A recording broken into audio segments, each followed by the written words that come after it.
To be frank and to be transparent, to be real in front of you, to relate to you.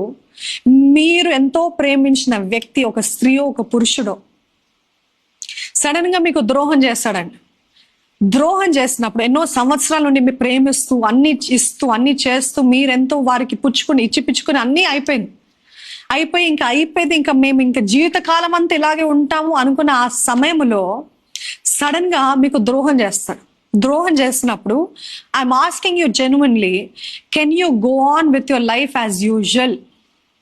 మునుపటి వలె మీ జీవితాన్ని మీరు కొనసాగించగలుగుతారా?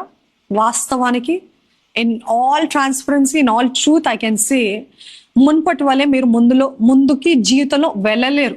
ఎందుకనంటే పాత జ్ఞాపకాలు, ఆ వ్యక్తి ఇచ్చిన ప్రతి ప్రమాణము కదా, the promises that the person made, the love that the person has shown, the places that you went, ఇవన్నీ కూడా జ్ఞాపకాలు గుర్తొస్తా ఉంటాయి కదా. ఆ జ్ఞాపకాలు గుర్తొస్తున్నప్పుడు జీవితం ఎట్లా అనిపిస్తుంది అంటే, అసలు నేను ఎందుకు బ్రతికి ఉన్నాను, నేను వేస్ట్, నేను చచ్చిపోతే బెటర్, నేను ఎందుకు ఇంకా I don't know why I'm still existing, all my dreams are shattered, నా కళలన్నీ కూడా నాశనం అయిపోయినాయి. అట్లాంటి పరిస్థితుల్లో నేను ఒకటి జ్ఞాపకం చేయాలని ఆశపడుతున్నాను.